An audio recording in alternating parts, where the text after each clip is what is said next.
Kita masuk ke materi yang kedua, pada sesi yang kedua yang akan diisi oleh Bapak Salim Rusdi Cahyono, LCMA. Beliau merupakan pentafsir Mushaf Al-Quran ahli madya, Lajnah Pentafsiran Mushaf Al-Quran Kementerian Agama Republik Indonesia, dengan judul materi yaitu Standarisasi Terjemah Al-Quran antara Teks Suci dan Bahasa Publik. Kepadanya kami persilahkan. Apakah sudah hadir di Zoom, Ustadz?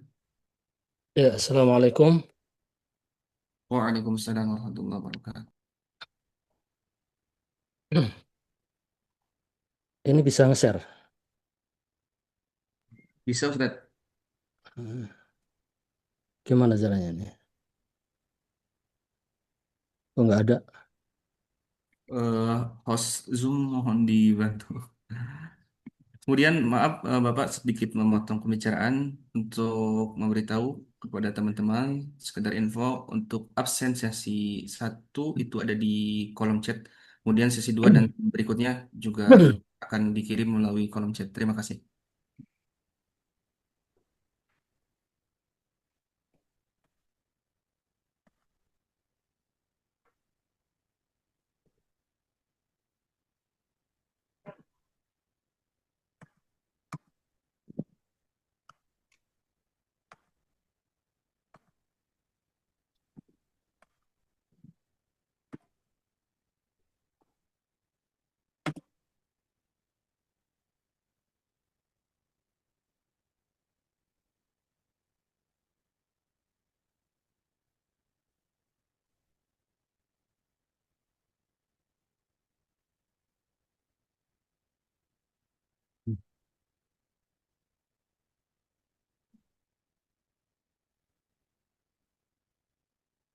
Baik, Assalamualaikum warahmatullahi wabarakatuh.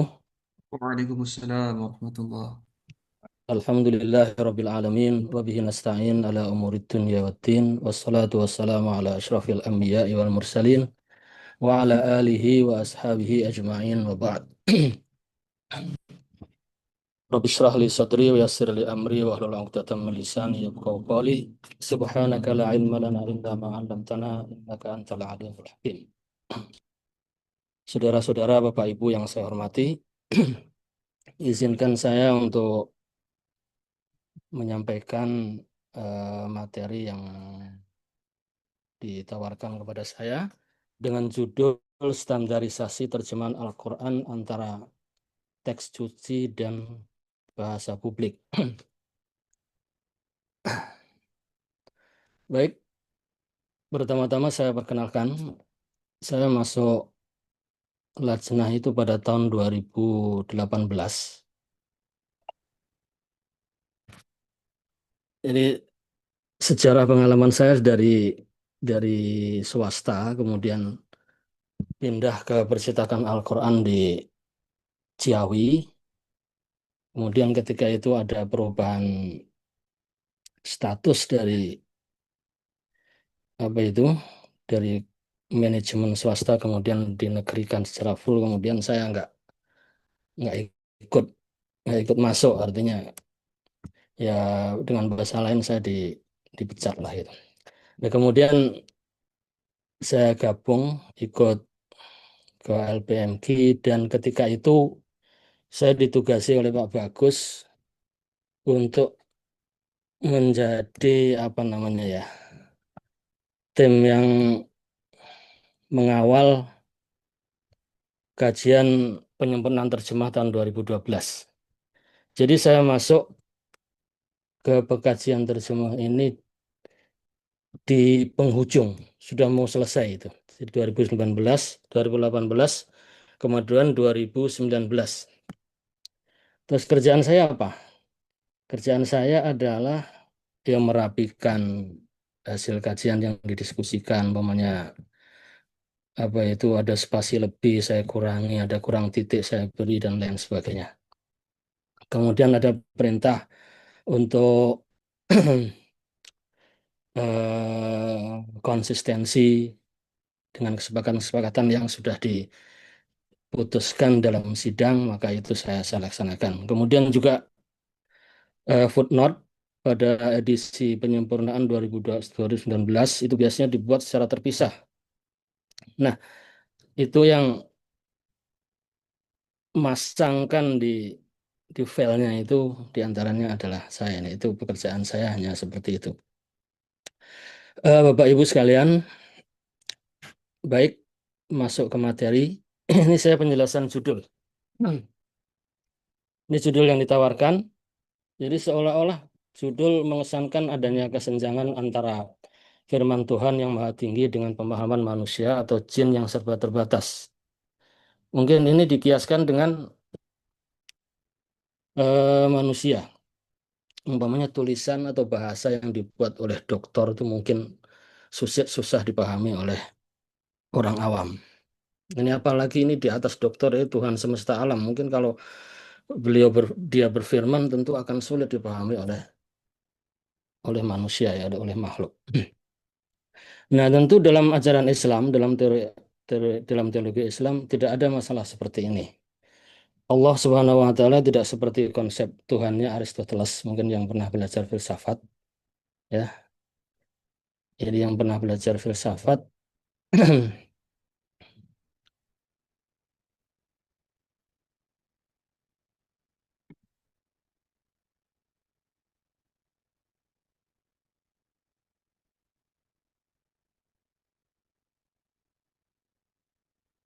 ada yang namanya causa prima. Jadi causa prima itu karena sangat sucinya dia tidak bisa mengetahui hal-hal kecil-kecil yang ada di bumi. Tidak bisa mengetahui apa itu pekerjaan manusia, apa itu pekerjaan kambing, hewan, dan lain sebagainya.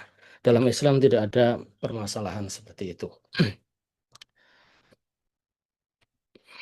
Dalam Islam jelas bahwasanya hubungan Allah dengan makhluk yaitu dengan cara mengutus seorang rasul, kemudian diberinya wahyu dengan perantaraan malaikat Jibril atau dengan ilham dan lain sebagainya. Baik, lanjut. Al-Quran diturunkan untuk manusia. Al-Quran diturunkan untuk manusia, baik sebagai hidayah yang harus difahami atau diikuti, kemudian sebagai mukjizat yang menjadi bukti kebenaran Nabi Muhammad SAW, sebagai zikir yang dianjurkan untuk dibaca atau diwajibkan dalam kesempatan tertentu seperti sholat. Kesimpulannya, Al-Quran itu meskipun berasal dari Allah Subhanahu wa taala yang Maha Tinggi, tetapi itu diformat dan dituangkan dalam bahasa manusia, yaitu bahasa Arab yang bisa difahami. Saya jelaskan juga standarisasi. Standar yang dimaksud mungkin adalah standar prosedur penerjemahan Al-Quran yang dilakukan oleh LPMK. Bukan standar acuan yang seharusnya dipatuhi oleh penerjemah Al-Quran di Indonesia. LPMK belum pernah membuatnya. Ya mungkin ke depannya bisa diprogramkan, mungkin membuat acuan penerjemahan atau pedoman penerjemahan Al-Quran yang bisa membantu penerjemah siapapun yang ada di Indonesia. Bukan pula kebijakan yang menetapkan terjemahan Al-Quran Kemenak sebagai satu-satunya terjemahan Al-Quran ke dalam bahasa Indonesia yang boleh beredar di Indonesia. Karena kenyataannya masih boleh menggunakan terjemahan lain seperti terjemahannya Pak Quraish Shihab, kemudian mungkin terjemahan Mahmud Yunus masih ada yang pakai juga. Baik itu tentang judul, kemudian selanjutnya pengertian terjemah. Dalam KBBI kata terjemah diartikan dengan pengalih bahasaan. Nggak ada keterangan lebih lanjut. Jadi alih bahasa. Kalau jadi dari bahasa Arab ke bahasa Indonesia atau sebaliknya atau dari bahasa Inggris dan sebagainya. Dalam bahasa Arab asal kata terjemah diserap. Jadi kata terjemah ini serapan dari bahasa Arab, namun mengalami penyempitan arti. Dalam bahasa Arab kata terjemah memiliki makna yang lebih luas. Jadi bukan hanya mengalih bahasakan, tetapi juga menjelaskan atau menafsirkan suatu ungkapan dalam bahasa yang sama. Contoh, Ibnu Abbas dijuluki Turjumanul Quran atau Tarjumanul Quran karena kemampuannya menjelaskan makna Al-Quran dalam bahasa Arab. Dalam ensiklopedia khusus Al-Quran yang diterbitkan oleh Al-Majlis Al-A'la Syu'un Al-Islamiyah Mesir, Tarjamah berarti at-ta'bir an makna kalamin fi lugatin bi kalamin akhar min lugatin ukhra ma'al wafa bi jami'i ma'anihi wa maqasidihi. Itu mengungkapkan makna kalam dalam suatu bahasa dengan kalam dalam bahasa yang berbeda dengan memenuhi semua makna dan maksud kandungannya. Mungkinkah Al-Quran diterjemahkan? Jika sesuai dengan definisi yang diberikan oleh ensiklopedia Al-Quran, tentu tidaklah mungkin.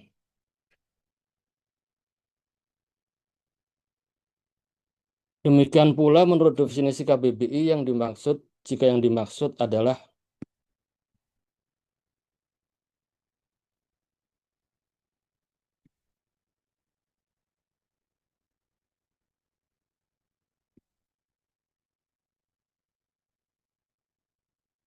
ya, jika yang dimaksud adalah pengalih bahasaan secara harfiah.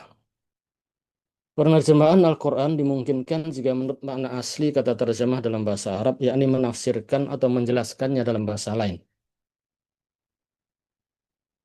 Pendapat ulama Ibnu Qutaibah, demikian juga Syatibi, makna asli, yakni ad-dalalah al-asliyah, atau makna dasar yang dapat dipahami oleh semua bahasa dapat diterjemahkan. Umpamanya kata koma, atau jalasa, atau akala. Yang ada dalam bahasa Arab itu tentu bisa diterjemahkan. Atau zahaba, itu bisa diterjemahkan dalam bahasa apapun. Sedangkan makna sekunder, pembantu, yakni ad-dalalah at-tabi'ah, berupa keindahan sastra, retorika, dan kekayaan linguistik khas Arab tidak dapat sepenuhnya dipindahkan. Tidak dapat sepenuhnya. Mungkin ada sebagian yang bisa diterjemahkan, seperti metafor mungkin ada. Dalam kasus Al-Quran mungkin termasuk yang dalalah tabi'ah ini tajwid. Kemudian rima saja tiap akhir ayat, bahkan rosem dan lain sebagainya itu tidak mungkin diterjemahkan. Umpamanya surat An-Nas, Qul a'udzu birabbin nas, malikin nas, ilahin nas. Bisa nggak kita membuat terjemahan kemudian yang akhir kalimatnya itu bersajak dengan nas, nas, nas. Kemudian ada gunnahnya yang dalam tajwid tentu itu tidak mungkin. Tapi maknanya, pesannya itu bisa diterjemahkan. Al-Maraghi mengatakan sebagian ayat Al-Quran dapat diterjemahkan secara harfiah dan sebagian lain tidak. Yang dimaksud sebagian itu tentu seperti kata-kata yang dimiliki, yang maknanya dimiliki oleh semua bahasa seperti jalasa, koma, akala, atau nama, mata itu bisa diterjemahkan tentu. Seperti zalika, hadza itu tentu bisa.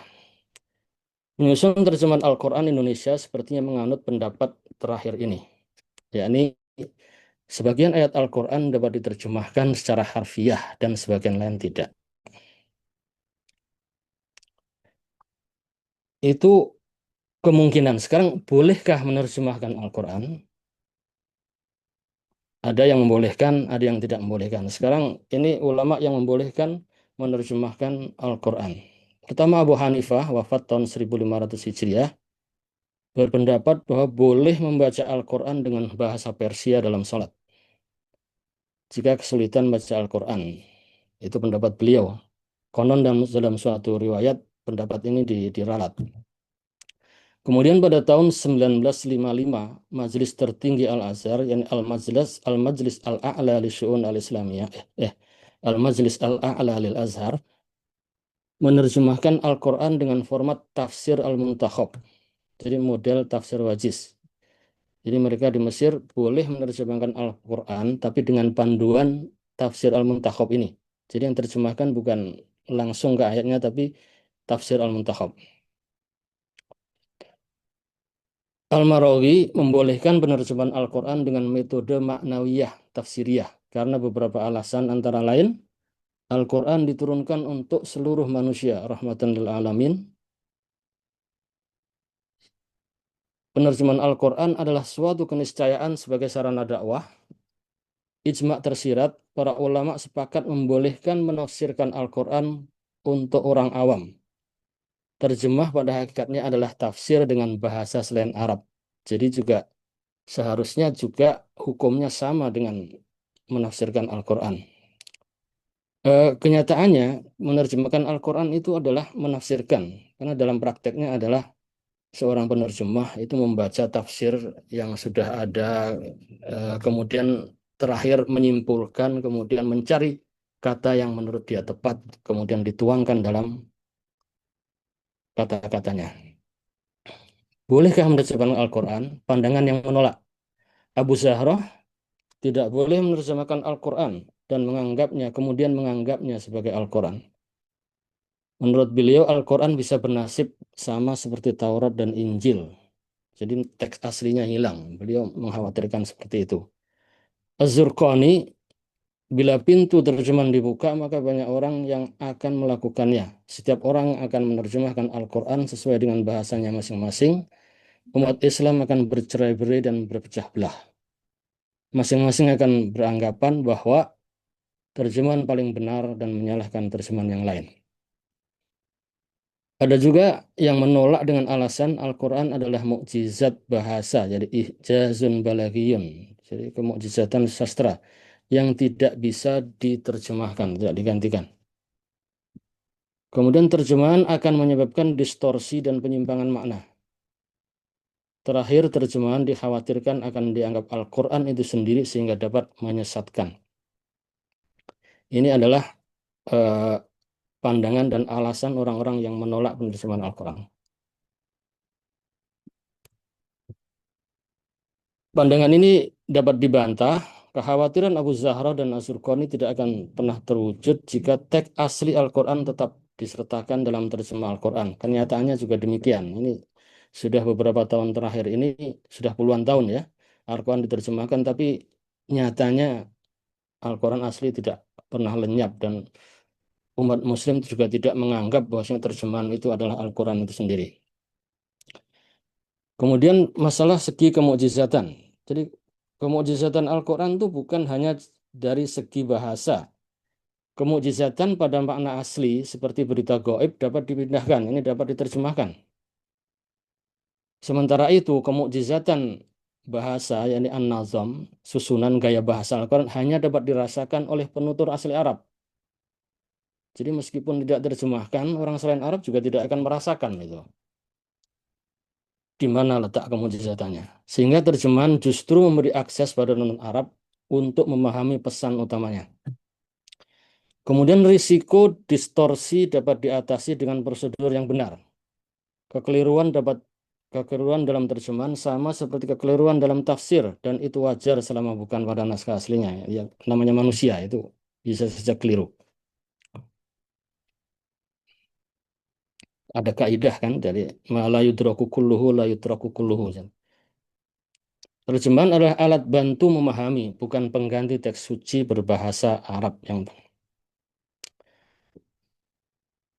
Sekarang kompleksitas dan kesulitan penerjemahan Al-Quran. Kesulitan linguistik, kesenjangan antara bahasa Arab dan Indonesia. Kekayaan kosakata dan polisemi.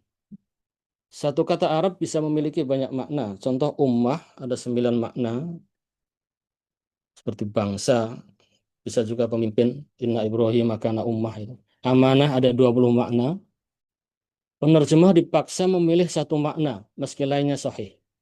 Sebaliknya, ada beberapa kata yang dianggap sinonim sehingga diartikan dengan satu kata yang sama. Padahal jika menganut pendapat yang menolak sinonimitas dalam bahasa Arab, seharusnya diterjemahkan dengan kata yang beda. Contoh khosyah, khauf, wajal, itu ketikanya diartikan dengan takut. Padahal itu berbeda nuansanya. Keunikan struktur bahasa Arab, idiom dan majas. Frasa seperti Roy Balmanun, arti letterleknya adalah keraguan kematian, atur 30. Tidak bisa diterjemahkan secara harfiah.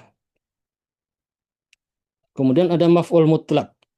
Struktur penegasan seperti fajama'nahum jama'ah. Lalu kami kumpulkan mereka dengan sebenar-benarnya pengumpulan. sangat sulit dituangkan dalam bahasa Indonesia yang ringkas secara secara harfiah tidak mungkin.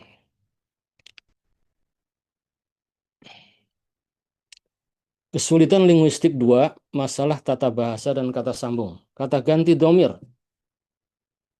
umpamanya merujuk ke siapa? Contoh alladzina atainahumul kitaba ya'rifunahu, ya'rifunah. Kata hu merujuk kepada Nabi Muhammad, bukan kitab, padahal dalam ayat tidak disebutkan.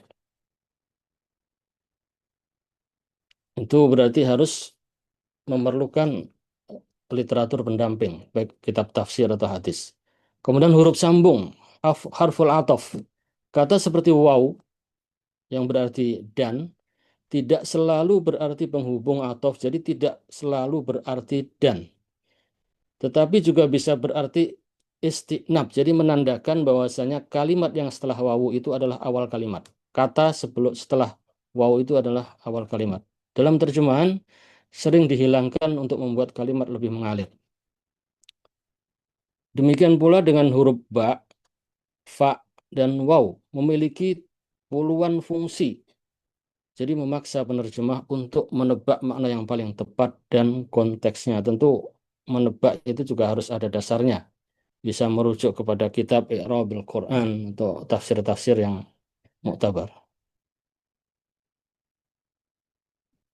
Kesulitan hermeneutis, ayat multitafsir dan kontekstualisasi. Pemaknaan yang berbeda. Sebuah ayat, frasa, atau kata boleh jadi memiliki ragam tafsiran yang semuanya sahih. Penerjemah harus memilih satu yang paling kuat atau yang paling sesuai menurut pertimbangannya. Contoh, wa anta hillum bihadzal balad. Al-Balad ayat 2 sesungguhnya memiliki tiga makna. Makna pertama, dan halal bagi kamu untuk membunuh penduduk negeri ini. Makna kedua, dan kamu dihalalkan oleh kaummu untuk diusir dari negeri ini. Dan yang ketiga, dan kamu tinggal di negeri ini. Nah, terjemahan Indonesia memilih makna yang ketiga. Sebuah ayat atau kata bisa berbeda arti karena pandangan penafsir. Contoh ayat, la tudrikuhul absoru wa huwa yudrikul absor wa huwal latiful khabir. Ayat ini oleh kelompok Mu'tazilah dijadikan dalil ketidakmungkinan melihat Allah. Sedangkan oleh kelompok Asy'ariyah dijadikan dalil kemungkinan melihat Allah. Ya, demikian pula ayat wujuhu yauma idzin nadhirah ila rabbiha nazirah. Katanya sama nazirah. Ahlus sunnah itu memakainya sebagai dalil bahwasanya manusia ketika itu, penduduk surga ketika itu memandangi Allah. Sedangkan Mu'tazilah memaknai nazirah itu artinya dengan arti menunggu. Ini ayat yang sama dimaknai dengan makna yang bertolak belakang. Sebuah kata bisa berbeda arti karena berbeda konteks. Contoh kata yasjudu umumnya diartikan bersujud, tetapi dalam Quran surat Al-Naml ayat 24 tentang kaum Saba, sujud kepada matahari diterjemahkan dengan menyembah karena konteksnya penyembahan. Kesulitan budaya dan sosial, mencari padanan kultural. Ungkapan zalla wajhuhu muswadda, wajah mereka menjadi hitam. An-Nahl 58. Dalam budaya Arab, ungkapan ini melambangkan kesedihan dan kehinaan. Dalam budaya Indonesia, muka merah padam lebih relevan. Maka solusinya memberi keterangan tambahan. Menghadapi isu kontemporer, jadi menerjemahkan ayat-ayat sensitif seperti qawwamuna 'alan nisa wadribuhun di tengah kesadaran gender dan undang-undang KDRT. Harus menemukan keseimbangan antara kesetiaan pada teks, makna bahasa, dan tanggung jawab sosial. Kesulitan teologis, ada ayat yang secara lahir terkesan menyerupakan Allah dengan makhluk. Misalnya, yadullahi fauqa aydihim, tangan Allah di atas tangan mereka. Bisa disalahpahami secara fisik sehingga perlu penjelasan. Ungkapan fa'ainama tuwallu fasamma wajhullah. Kemanapun kamu menghadap, di sanalah wajah Allah juga perlu dijelaskan. Kemudian kemudahan penerjemahan Al-Quran. Jadi meskipun eh, tadi ada beberapa hal yang membuat Al-Quran itu sulit diterjemahkan, tetapi juga ada unsur yang membuat Al-Quran itu mudah diterjemahkan. Pertama, janji Allah untuk memudahkan Al-Quran. Walaqad yassarnal Qur'ana lidzikri fahal mim muddakir. Itu tentu janji Allah pasti ditepati. Kemudian selain itu juga tersedianya kitab-kitab tafsir yang sangat melimpah, jadi eh, sangat membantu untuk memahami Al-Quran. Jadi kalau dibandingkan dengan umpamanya menerjemahkan teks lain dalam bahasa Arab, saya eh, pengalaman saya sendiri, umpamanya pernah menerjemahkan itu eh, kitabnya Al-Jahiz atau siapa itu Abdul Qahir Al-Jurjani tentang Ijaz Al-Quran itu sangat sulit. Jadi harus pintar menduga-duga. Demikian pula dalam memahami juga lebih sulit, hadis itu lebih sulit, apalagi hadisnya riwayat Imam Ahmad yang syarahnya itu tidak ada. Berbeda dengan Al-Quran, Al-Quran tafsirnya sudah sangat melimpah dan bermacam-macam. Jadi dari sisi untuk memahaminya itu sudah banyak sekali apa itu alatnya. Nah, sekarang tinggal mencari padanannya dan tinggal mencari memilih yang mana yang tepat yang dari makna-makna yang disediakan dari kitab-kitab tafsir itu kemudian memilih kata yang tepat dalam bahasa Indonesia.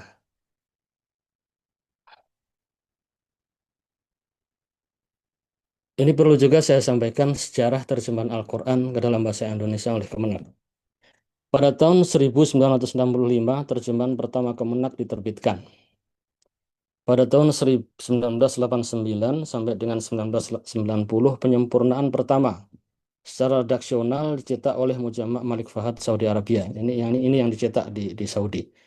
Kemudian pada tahun 1998 sampai 2002 dilakukan penyempurnaan kedua secara menyeluruh mencakup bahasa dan substansi. Ini yang edisi ini lebih sederhana. Banyak footnote yang dikurangi, kemudian apa muqaddimah yang panjang lebar tentang ulumul Quran itu juga tidak disertakan dalam kitab penerjemahan. Kemudian kemudian perlu diketahui juga edisi ini yang memicu polemik karena perubahan kata aulia dari pemimpin menjadi teman setia. 2016 sampai 2019 penyempurnaan ketiga yaitu edisi 2019 prosesnya lebih komprehensif melibatkan berbagai instrumen dan pemangku kepentingan. Nah, sekarang standarisasi. Ini namanya apa ya? Saya standarisasi. Metode. Jadi terjemahan dilakukan seletterlek atau seharfiah mungkin. Ini saya ambil dari pengantar Ketua Lembaga Penyelenggara Penerjemah Kitab Suci Al-Quran, itu Profesor Sunaryo tahun 1965. Ini tertulis seperti ini. Jadi terjemahan dilakukan seletterlek atau seharfiah mungkin. Apabila dengan cara demikian terjemahan tidak dimengerti, maka baru dicari jalan lain untuk dapat difahami dengan menambah kata-kata dalam kurung atau diberi not. Maksudnya catatan kaki, footnote.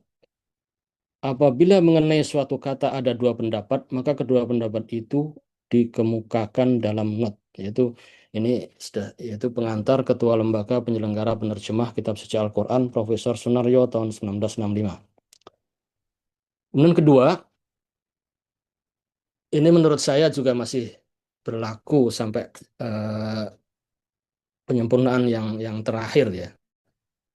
Meskipun penyempurnaan yang terakhir itu dibahasakan dengan perpaduan antara terjemahan letterlek dan terjemahan tafsiriyah. Pada hakikatnya ya sedapat mungkin bisa diterjemahkan secara eh, secara letterlek, tetapi kalau tidak mungkin ya baru diterjemahkan secara tafsiriyah.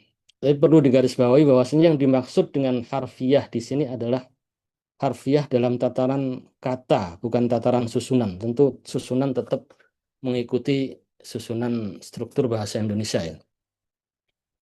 Kemudian berorientasi pada bahasa sumber, BSU. model penerjemahan setia. Contoh, terjemah ayat walahu man fis samawati wal ard. Hanya miliknya siapa yang di langit dan di bumi. Struktur yang lazim dalam bahasa Indonesia adalah SP, ya. Jadi subjek predikat. Nah, di sini predikat duluan. Hanya miliknya ini predikat. Kemudian siapa yang di langit dan di bumi itu adalah subjek. Kemudian penekanan, takkid yang berulang dalam satu kalimat, umpamanya ada inna, ada kot, ada macam-macam, kemudian ada hum. Nah, seringkali diminta untuk dikurangi oleh tim bahasa gitu itu. Tapi tetap dipertahankan seperti adanya, tapi tetap dipertahankan seperti adanya dengan memberikan padanan berbeda bagi setiap kata.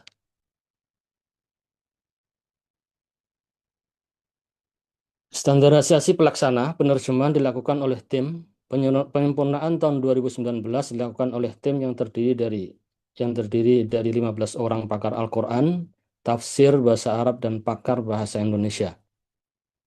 Proses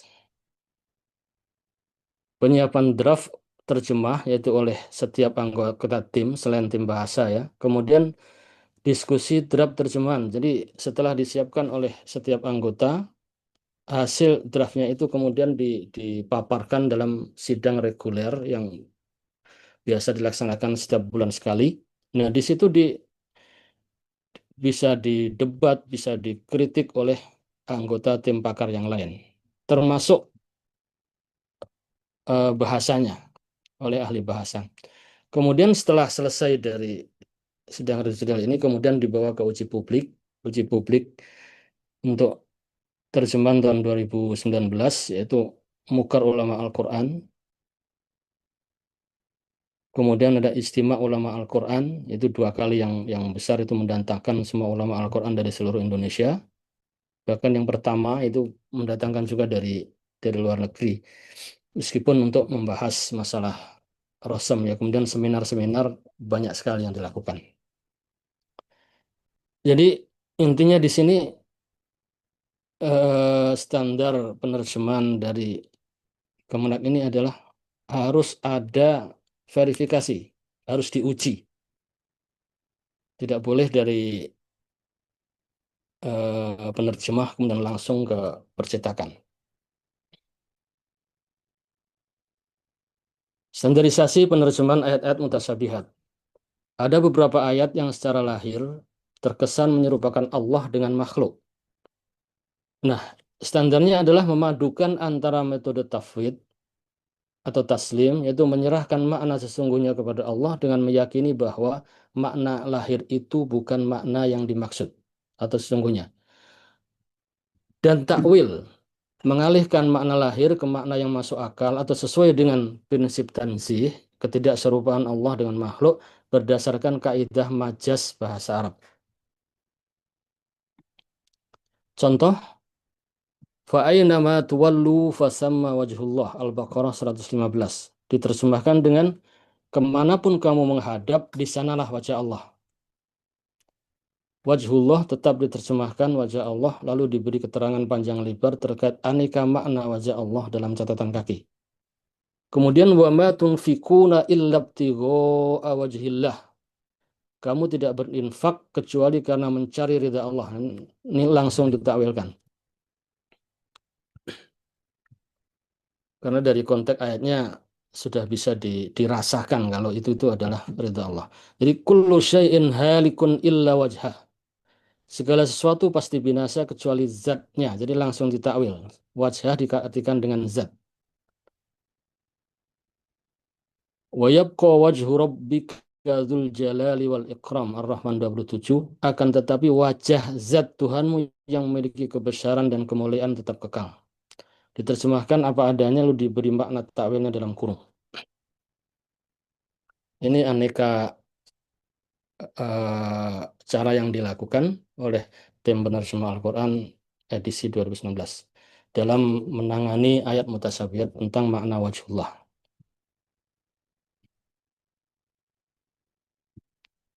Kemudian penerjemahan ayat-ayat gender prinsipnya adalah responsif. terhadap isu gender, itu pertama.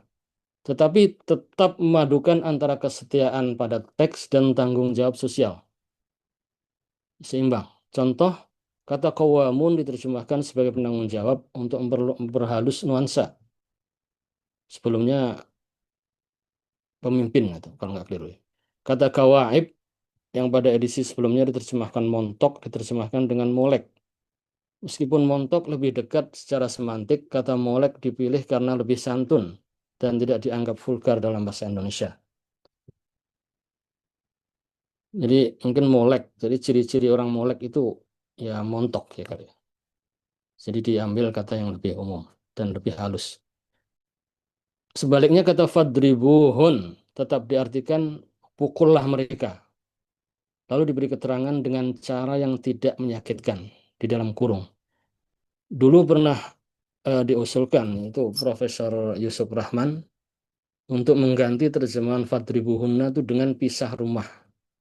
Namun tidak diterima karena terlalu jauh melenceng dari makna kata doroba itu.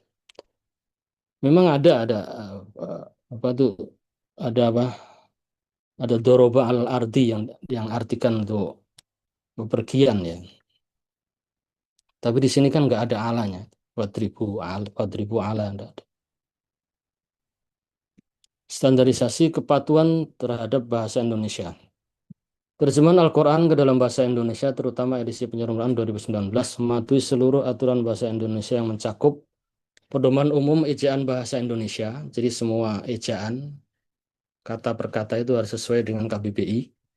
Kemudian harus sesuai dengan tata bahasa baku bahasa Indonesia. Jadi struktur lazim kalimat Indonesia adalah SPO, subjek, predikat, objek. Tetapi bila diperlukan, bisa dibalik menjadi PS, predikat subjek, seperti adanya impresi, ada penekanan takkid, ada takdim, takhir, itu ada artinya dalam balaghah. Itu bisa diminta oleh eh, tim pakar tafsir, kemudian di, dibahas oleh tim bahasa. Pedoman umum pembentukan istilah, UPI. Semua kata asing yang sudah diserap ditulis sesuai KBBI seperti azan, salat, dan lain-lain. Ada beberapa pengecualian seperti kata Ka'bah, Maqam Ibrahim, Baitul Maqdis, dan lain-lain. Ditulis beda dengan standar KBBI atas persetujuan Dewan Bahasa karena merupakan nama diri, proper noun.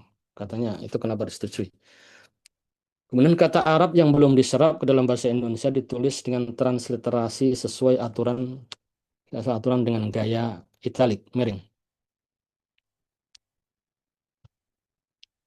Nama-nama Arab, ini nama-nama orang dan nama apa itu ditulis dengan transliterasi pada konsonannya saja dengan gaya normal tegak, semuanya seperti Umar bin Al-Khattab. Jadi yang dipakai karakter khusus itu KH, kemudian T-nya itu titik bawah, titik bawah, titik bawah, tetapi A-nya tetap A biasa, tidak dikasih garis di atasnya. Kemudian diksi diperhatikan untuk meningkatkan keterbukaan terjemah. Kalimat yang terlalu panjang dipecah-pecah agar lebih enak dibaca. Nah, pekerjaan ini semuanya dilakukan oleh anggota tim yang berasal dari unsur Dewan Bahasa. Kemudian konsistensi.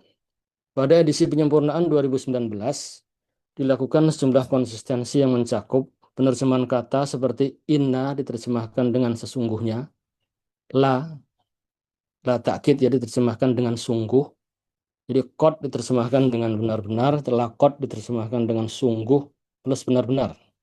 Lau diterjemahkan dengan seandainya, in idza diterjemahkan dengan jika, bila atau apabila. Subhanahu wa ta'ala ditulis dengan S besar lalu titik jadi SWT. Kemudian standarisasi antar terjemahan ayat-ayat yang mirip.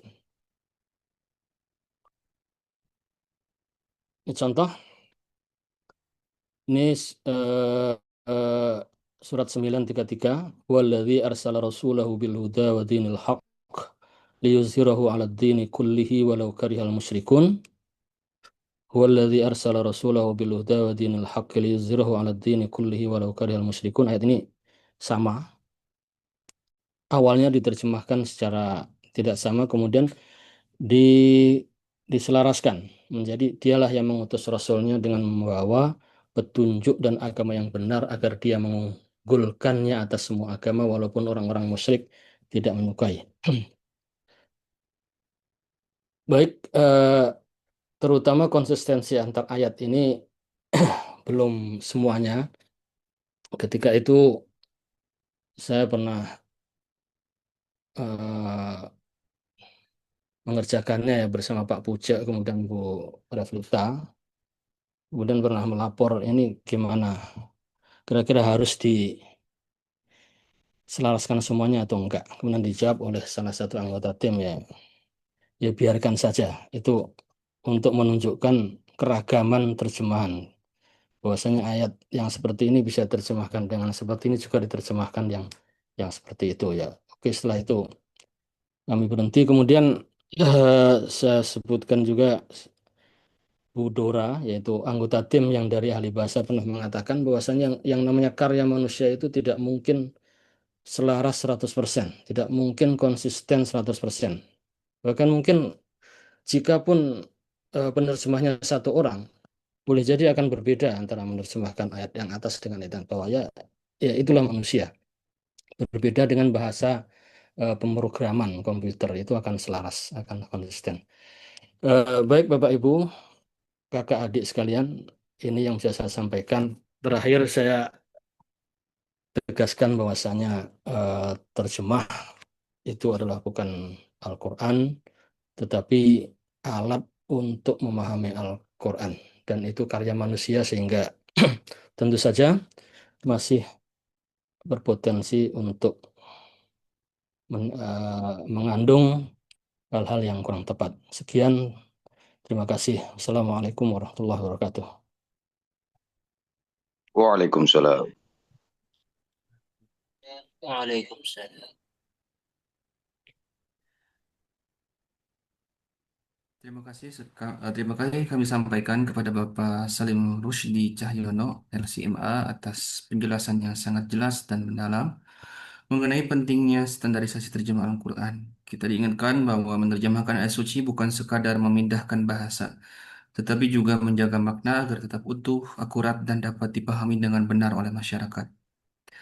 Paparan ini memberikan kita kesadaran betapa pentingnya kehati-hatian dan tanggung jawab secara ilmiah dalam setiap kata yang mewakili firman Allah.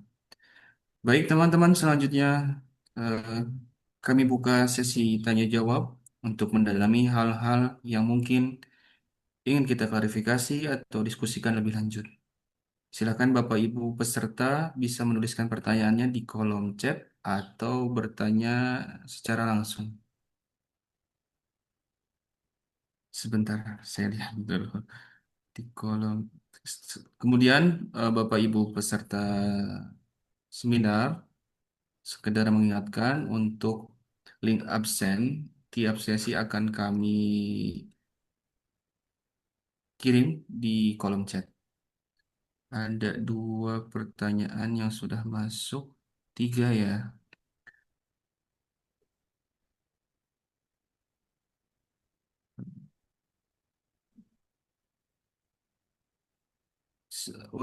Atas nama Muhammad Syafqi Abda, kami persilahkan untuk bertanya.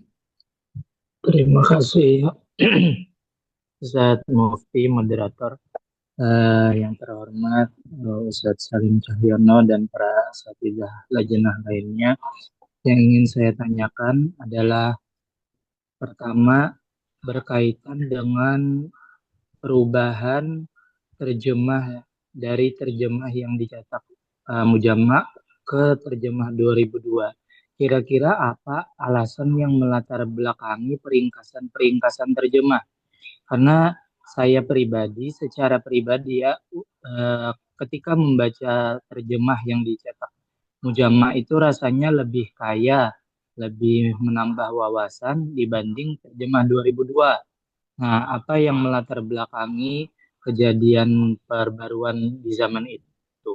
Kemudian yang kedua, eh, berkaitan dengan peralihan EYD, PUEBI, lalu kembali ke EYD lagi. Nah, terjemah Kemenak 2019 kan mengacu kepada PUEBI, sedangkan PUEBI sendiri memiliki ya banyak polemik ataupun kritik terkait penggunaan bahasanya.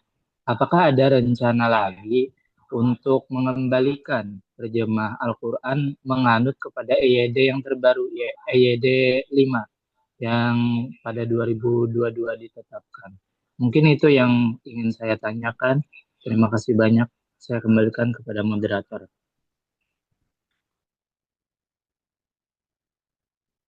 Baik, kami tampung dulu untuk pertanyaan pertama. Kemudian untuk pertanyaan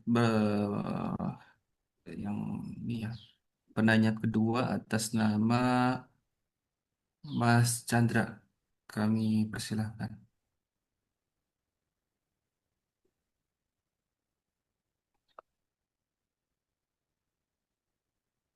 Assalamualaikum.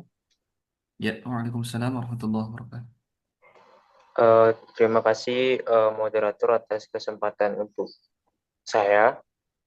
Tadi sempat disinggung oleh pemateri tentang polemik penerjemahan pada tahun 1998 hingga tahun 2002 tentang Aulia itu dari pemimpin menjadi teman setia. Pertanyaannya, apakah ada motif di balik penerjemahan itu, apakah stabilisasi politik atau semacamnya? Demikian.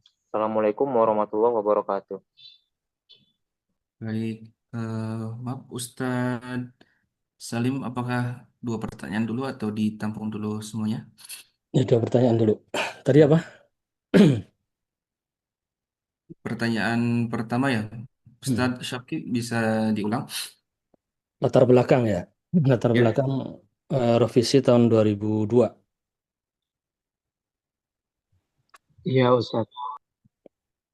Ya, secara detail saya belum pernah tahu ya, belum pernah nanya ke timnya ketika itu. Timnya ketika itu diketuai oleh Pak Kiai Ahsin Saho.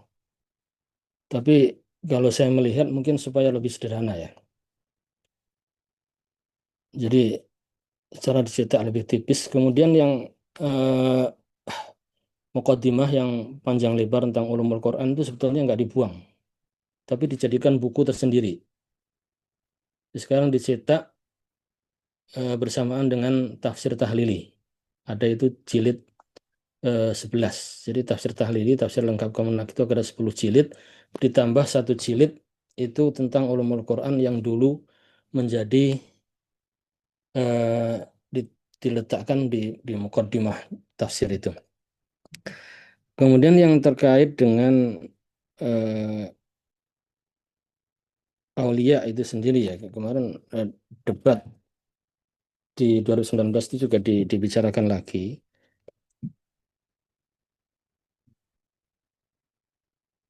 Ya, ternyata dicari-cari di kamus, di apa-apa, di asbabun nuzulnya, khusus yang ayat Al-Maidah itu, ya artinya itu memang bukan pemimpin. Jadi yang paling cocok itu memang teman setia itu. Dan itu apakah ada pesanan dari pemerintah demi stabilitas politik? Sepertinya tidak ya. Saya yang saya tahu, yang saya tahu dari Pak Mukhlis Hanafi, jadi kepala Lajnah yang lama, masalahnya mirip, tapi bukan itu, yaitu tentang penerjemahan dengan wadribuhunna. Wadribuhunna. Ketika itu kan baru keluar Undang-Undang KDRT. Kemudian atasannya yaitu Pak Kepala Badan Litbang Penelitian itu bicara kepada Pak Mukhlis Hanafi menunjukkan ini gimana ini terjemahan wadribuhunna ini. Ini kok diartikan memukul. Padahal di Indonesia ini ada undang-undang KDRT yang melarang untuk memukul istri. Ya betul itu di apa didiskusikan, tapi karena secara bahasa itu tidak dimungkinkan untuk diartikan seperti usulan Pak Yusuf Rahman tadi, artinya tetap itu seperti pukul lah ya. Ya. Kemudian kemudian diberi keterangan dalam kurung dengan cara yang tidak menyakitkan. Jadi menerjemahan ini sedapat mungkin benar-benar berusaha supaya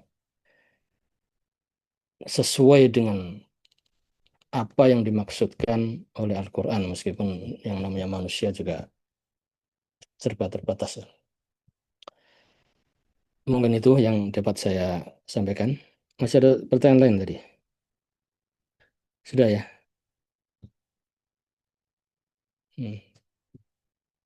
Sebentar Bapak.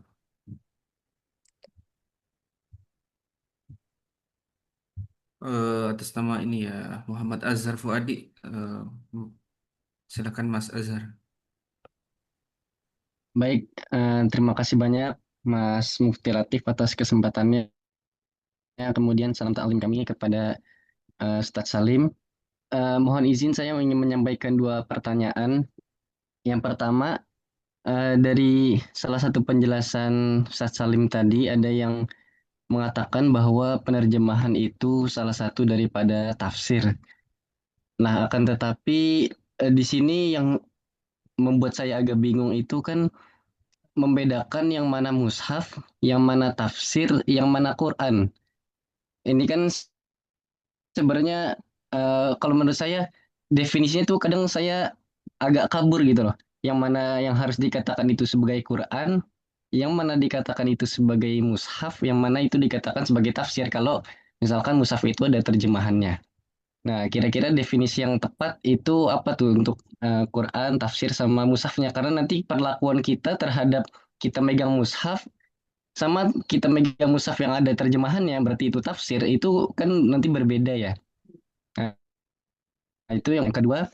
Eh, ini saya sebenarnya dulu ketika saya tahun lalu, pas bulan September ya, kami mengikuti kuliah umum di PT IKI, pembukaan semester baru gitu ya. Nah, kebetulan pada saat itu yang mengisi kuliah umumnya adalah Prof. Nasar, tapi waktu itu beliau belum menjadi menak. Nah, beliau menjadi menaknya kalau nggak salah bulan Oktober ya, jadi bulan depannya. Beliau itu di salah satu materinya, beliau menyampaikan tentang ekoteologi ya.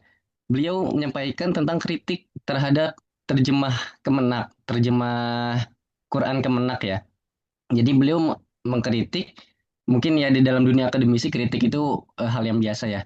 Beliau mengkritik kenapa terjemahan Quran Zalikal Kitabul La Raiba Fih itu zalikanya diterjemahkan menjadi ini.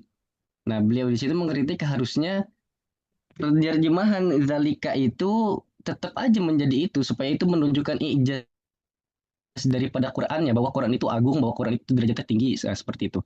Nah, kira-kira dari kita nih LPMK ya menanggapi kritik beliau yang seperti itu, yang pada saat itu belum jadi menak ya, itu bagaimana kira-kira? Mungkin itu aja yang ingin saya tanyakan.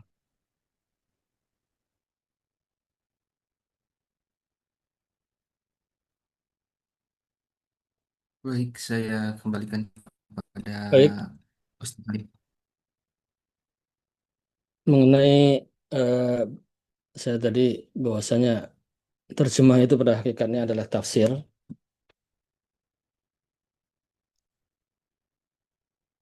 Nah, kalau terjemah juga tafsir, jadi apa bedanya dengan buku tafsir?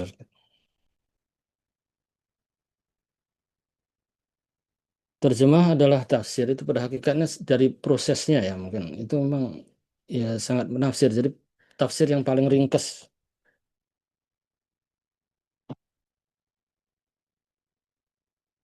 yang ada di situ terjemahan perkatanya, terjemahan harfiahnya itu mungkin zalika itu. Ini adapun apakah memegang Quran terjemah, memegang tafsir itu harus wudhu atau tidak, ini saya nggak berani jawab. Mungkin nanti yang ahli fikih mungkin Pak Bagus kali bisa menjawab ya. Atau Cing Mun kalau ada. Mengenai kritikan Pak Nasar, kenapa zalika itu diterjemahkan dengan ini? Ya, itu diterjemahkan berdasarkan makna yang dikandung oleh tafsir. Umpamanya tafsir dalam tafsir Jalalain yang paling ringkas itu zalika itu ya, yakni zalikal kitabu yakni hadzal kitabu. Jadi dari situ wal isyarah li ta'zim gitu kan. Ya sebetulnya seharusnya lengkapnya ya kitab yang agung ini ya, kitab yang mulia ini. Saya juga mungkin lebih tepatnya begitu kali. Nah, kalau seandainya itu menurut saya sendiri ya, tentu saya nggak mewakili penerjemah ya. Saya posisi kedudukan saya seperti tadi itu hanya tim sekretariat yang apa itu yang hanya merapikan kata-kata dan kadang-kadang juga apakah saya puas dengan terjemahan ini. Kadang-kadang juga ada yang saya tidak puas, tapi kan keputusan terakhir itu dalam dalam sidang. Tapi khusus tentang usulan Prof. Nasr yang seharusnya itu diterjemahkan itu saya malah kurang setuju deh. Nah itu dalam bahasa Indonesia kan nggak ada di takzim. Apa bisa orang yang di dekatnya karena dia menghormatinya kemudian orang itu gitu. Kan nggak ada ya. Dalam bahasa Arab ada seperti itu. Jadi salah satu fungsi isyarah lil ba'id. Jadi kalimat isyarah untuk jauh itu juga bukan benar-benar untuk jauh, tapi untuk takzim. Jadi terjemahan yang sudah ada ini saya kira benar ya, sudah benar itu karena tafsirannya memang ditafsirkan dengan ini dan kenyataannya kan yang dibicarakan hadal kitab kan ada di depan mata itu kata hadal kitab pula Republik kalau itu kan jauh dan itu dalam bahasa Indonesia itu enggak mengandung arti suatu penghormatan. Nah, itu perbedaan antara eh, bahasa Arab dan bahasa Indonesia ya. Nah, kalau sendiri kalau saya sendiri menerjemahkan gitu mungkin saya tambahi itu. Zalikal kitab yo kitab yang agung ini atau kitab yang mulia ini itu mungkin lebih tepat. Eh, baik, jadi apa perbedaan antara mushaf itu seperti apa? Kalau saya menamai di sini ya, namanya mushaf itu bisa mushaf saja tanpa terjemah, ada mushaf terjemah. Nah, kalau tafsir itu sebetulnya sudah bukan mushaf lagi. Nah, terus bedanya apa ya? Kayaknya yang paling tafsir yang paling ringkas itu adalah terjemah. Jadi ada tafsir yang agak panjang itu sudah tafsir. Ya, yaitu definisi empirisnya seperti itu ya. Ya, terima kasih. Itu yang bisa saya sampaikan. Assalamualaikum.